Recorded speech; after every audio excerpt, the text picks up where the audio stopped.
Die Gästefans sind wieder zurück in Argentinien, hier in Buenos Aires. Zwar noch nicht in der Stadt, aber in der Provinz. Wir sind hier in Vicente López und der drittgrößte Verein der Stadt spielt, San Lorenzo, auswärts.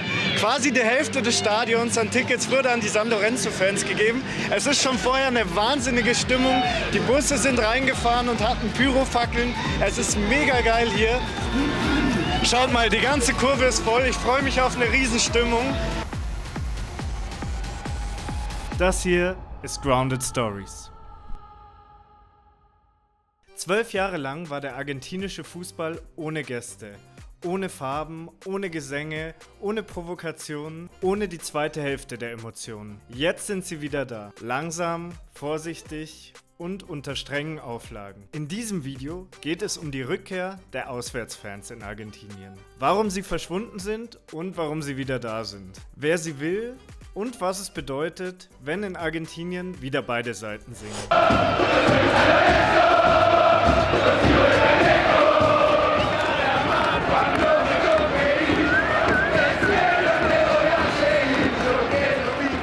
Ich war selbst dabei beim Spiel Platense gegen San Lorenzo, das erste Auswärtsspiel von San Lorenzo seit über 10 Jahren mit Gästefans in der Liga. Die Sache mit den Gästefans, das ist eine Sache, die viel über den Zustand des Fußballs in diesem Land verrät.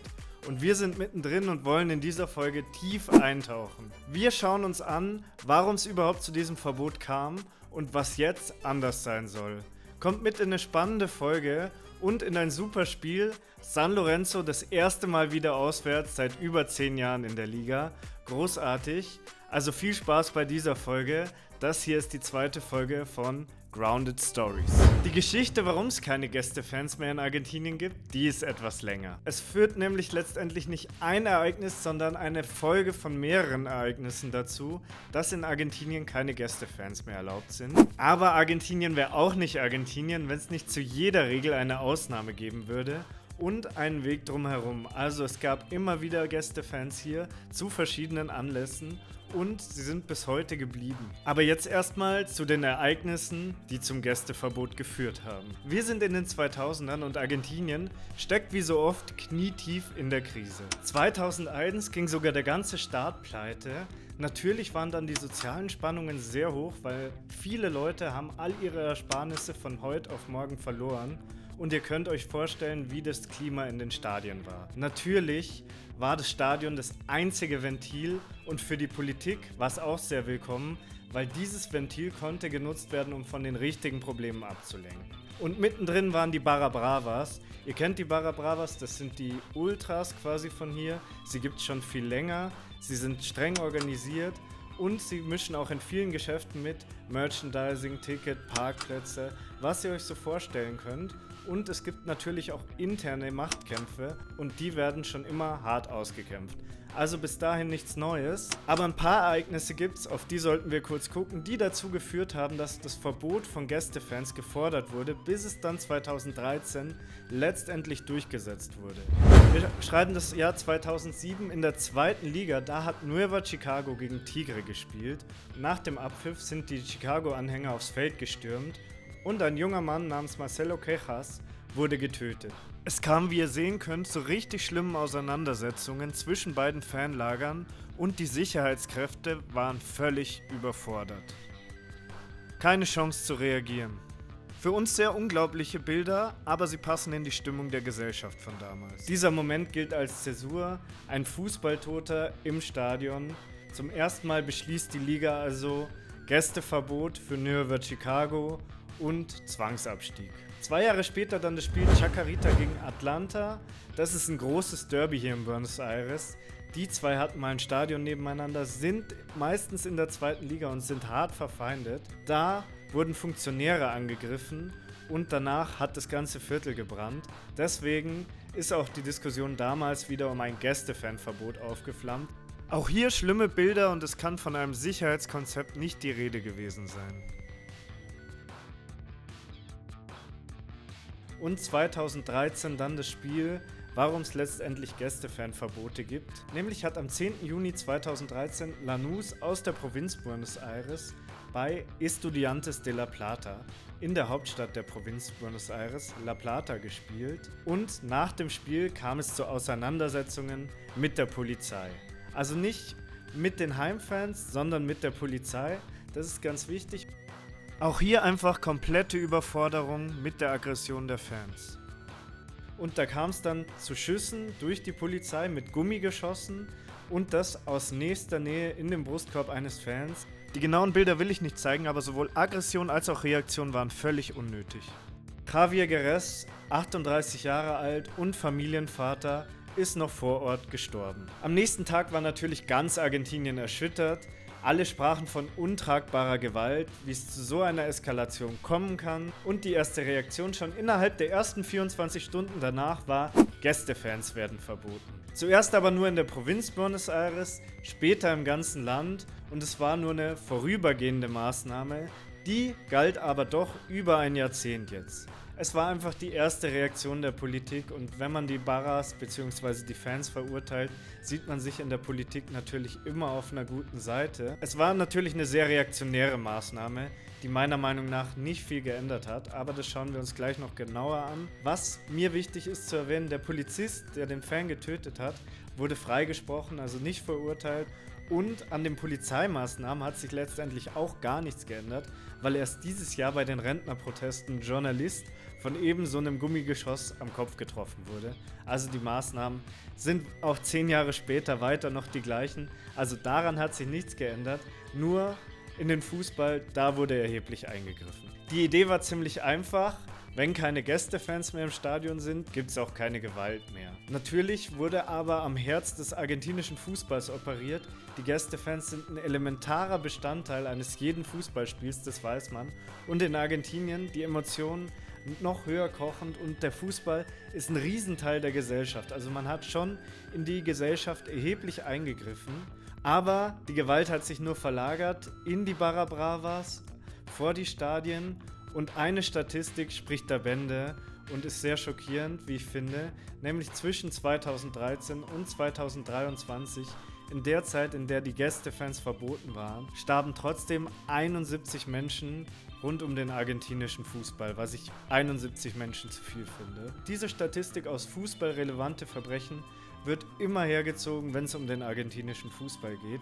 Da sind natürlich interne Konflikte auch mit einberechnet. Aber wenn man nimmt, dass 2 Tote der Auslöser quasi für diese Diskussion waren, ist das trotzdem unglaublich viel. Also es hat die Gewalt im argentinischen Fußball in keinster Weise beendet.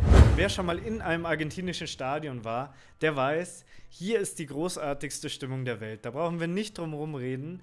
Aber für mich ist auch ganz klar, es braucht ein gutes Spiel dazu, weil von allein kann die Stimmung dann schon abflachen und gerade in großen Spielen oder in Klassikos merkt man schon, hier fehlt was, hier fehlt die zweite Seite, hier fehlen die Gästefans. Gästefans sind für mich ein elementarer Bestandteil vom Fußball, sich mit dem Gegner nicht nur auf dem Platz, sondern auch neben dem Platz zu messen. Das gilt auch hier in Argentinien und so ist der Einschnitt doch ziemlich hart. Aber Argentinien wäre nicht Argentinien, wenn es nicht einen Sprung übers Drehkreuz gibt. Was ich damit meine ist, in Argentinien gibt es zwar viele Regeln, aber wenn man sich die Bahnfahrt gerade nicht leisten kann, kann man auch mal übers Drehkreuz springen. Das ist so, auch mit den Gästefans. Diese Mentalität spiegelt sich immer wieder. So waren auch in dieser ganzen Zeit zu bestimmten Fällen immer wieder Gästefans erlaubt. Ich zähle ein paar auf. Also Freundschaftsspiele natürlich. Ich habe das Cordoba-Derby hier mit beiden Seiten gesehen im Stadion Kempes, also wirklich ein großes Spiel. Dann gab es die berühmten Torneos del Verano. Dieses Turnier fand in Mar del Plata statt, mit den größten Vereinen in Argentinien, also quasi in dem größten Urlaubsort durften alle Barra Bravas mit ihren Anhängern, die ganzen Fans hin und in den Spielen waren auch beide Fanlager erlaubt.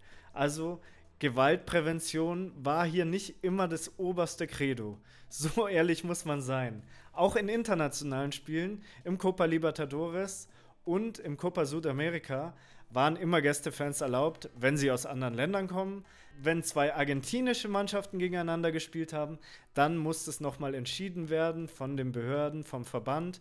Und das hat dazu geführt, dass wir das traurigste Finale der Copa Libertadores jemals hatten. Und zwar 2018 wäre Boca zu Gast bei River Plate im Monumental gewesen, was das Finalstadion war.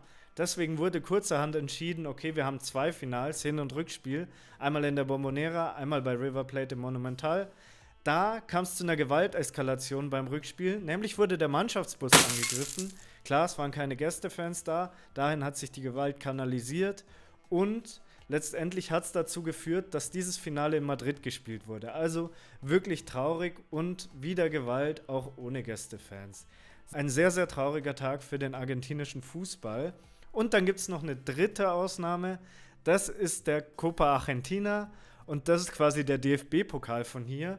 Da sind beide Fanlager zugelassen, aber die Spiele finden immer auf einem neutralen Platz statt, mitten im Land, meistens im Landesinneren. Das führt zu ganz komischen Partieansetzungen, zum Beispiel, dass Boca und Gimnasia de la Plata beide nach Rosario fahren müssen, was 4 oder 5 Stunden für beide entfernt ist, aber beide über die gleiche und einzige Autobahn dahin. Das heißt, die Fans begegnen sich vorher, nachher und während dem Spiel. Also auch hier Gewaltprävention via Anreisewegen, so lala, würde ich mal sagen. Und eben jenes Spiel hat 2024 stattgefunden im Stadion von Newell's Old Boys in Rosario, nämlich Boca gegen Gimnasia de la Plata. Und da kam es fast zu einer Ausschreitung, ich sage fast, weil die Tore waren schon offen. La Doce, die Barra Brava von Boca, ist schon rübergerannt zu den Fans von Gimnasia de la Plata. Und dann kam der Präsident von Boca, Juan Román Riquelme. Wir haben ihn auch in unseren letzten Grounded Stories erwähnt. Ihr kennt ihn sicher noch als Spieler. Ist runter von seiner VIP-Tribüne vor die La Doce, hat sich davor gestellt und so die Eskalation verhindert im Alleingang. Sehr beeindruckende Bilder, die aber auch zeigen, dass die Gewalt in den argentinischen Stadien nach wie vor vorhanden ist. Sie ist nicht weg. Umso überraschender kam dann, dass kurze Zeit später Chiqui Tapia, der Präsident der AFA, des argentinischen Fußballverbandes, gesagt hat, wir wollen zurück zu den Gästefans. Er hat von einem historischen Tag gesprochen, von einem neuen Kapitel, von der Rückkehr der Freude. Also hat er eine Pilotphase verkündet, erst mit einem kleinen Testspiel und dann hat er gesagt, jeder Verein, der Gästefans aufnehmen will, soll Gästefans kriegen. Das Ganze soll mit einer Pilotphase starten und dann 2026 soll jeder Verein wieder Gästefans haben dürfen. Also der Plan war, Schritt für Schritt sollen die Auswärtsfans in Argentinien zurückkehren. Natürlich nur, wenn sie entsprechende Sicherheitskonzepte haben. Und das Ganze eben auch mit dem Bundesstaat abgesprochen ist. Und dann kam auch schon das erste Spiel, Lanús gegen Rosario Central. Ausgerechnet Lanús, wegen denen ja dieses Gästeverbot letztendlich kam. Und Rosario Central, und das ist kein Zufall, nämlich kurz vorher wurde Ángel Di María verpflichtet und das war sein erstes Spiel und da sollten auch die Rosario-Fans dabei sein. Es war ein Riesenfest in Lanús, 6.500 Central-Fans aus Rosario, also auch so 4,5 Stunden Anreise, 5 Stunden Anreise, waren sofort da und haben ein Fest gefeiert. Wirklich toll. Das Spiel war gut ausgewählt, einfach weil die Vereine auch nicht besonders verfeindet sind. Also es war genau das, was wir uns wünschen von einem Fußballspiel. Freude pur. Und kurz darauf durfte schon River Plate nach Córdoba zu Instituto. Also auch hier wunderbare Bilder. Und dann bei Godoy Cruz in Mendoza hat Boca gezeigt, was es heißt, wenn Auswärtsfans wieder da sind. Mega geile Pyroaktion von beiden Seiten. Was für ein Spiel, was für eine Emotion. Und ich kann nur sagen, die Spiele hier wurden unendlich abgefeiert in den Medien. Jeder war froh, dass die Gästefans wieder da sind und die Stimmung wurde auch mega abgefeiert. Leute hatten Tränen in den Augen, es war echt wirklich, wirklich schön. Und dann kam auch schon mein Spiel, Platense gegen San Lorenzo. Und wie das war, seht ihr jetzt, es war ein unglaubliches Spiel. Und die Gästefans haben dem Ganzen wirklich gut getan. Wir befinden uns hier bei Platense in Vicente López bei einem ganz besonderen Spiel. Nämlich sind seit 2013 Gästefans in Argentinien verboten. Und heute, über 12 Jahre später, ist die letzte Projektphase angelaufen. 2026 soll es wieder regulär so sein, aber jetzt sind die Gästefans zurück. Heute spielt der drittgrößte Club der Stadt Buenos Aires hier, und zwar San Lorenzo. Und die haben über die Hälfte der Tickets abgenommen, vor dem Stadion eine Mega-Stimmung schon. Und ich bin gespannt, wie es im Stadion wird, aber schaut mal darüber, es ist schon mega voll. Ich freue mich richtig auf die Partie, was hier los sein wird. Ich glaube, Argentinien ist zurück. Wahnsinn! Schon Stunden vor dem Spiel rollten die Busse von San Lorenzo an, Fahnen aus den Fenstern, Sprechchöre auf den Straßen, Polizeiabsperrungen an jeder Ecke. Platense hatte 5000 Tickets für Gäste verkauft, auf den Rängen, Emotion pur. San Lorenzo-Fans, die nach 11 Jahren wieder in einem gegnerischen Stadion singen, außerhalb der Copa Argentina natürlich und der Copa Libertadores natürlich. Aber hierher, zu diesem Stadion, ist es für viele Fans eine kürzere Anreise als ins Nuevo Gasometro, dem Heimstadion von San Lorenzo. Es gab 2 schöne, typisch argentinische Intros zu bewundern und dann ging es auch schon in ein spannendes, umkämpftes und wirklich stimmungsvolles Spiel.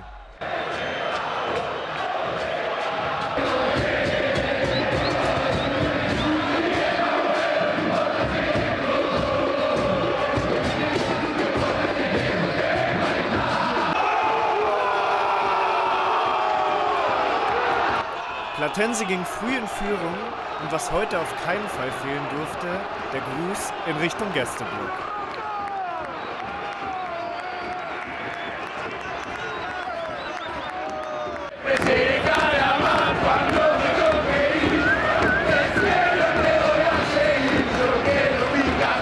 Und ich frage mal rum, wie die Leute es so finden, dass die Gästefans wieder da sind.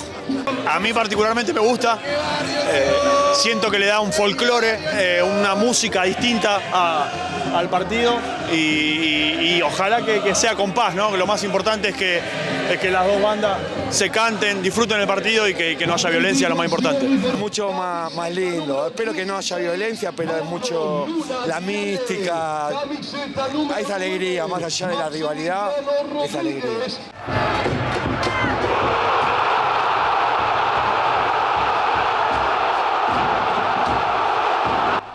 San Lorenzo glich aus und jetzt war das Ding richtig am Beben.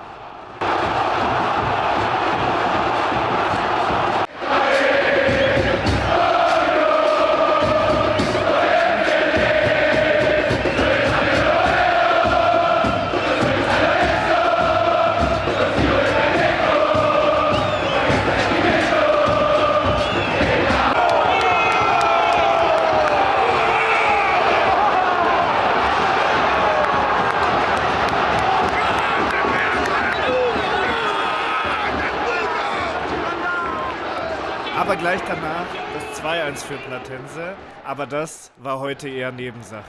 Es war ein umkämpftes Spiel und irgendwie hat doch die Freude überwogen, dass die Gästefans endlich wieder zurück sind. Und viele sagten danach, das war ein Fest, das war Argentinien, so wie es sein sollte.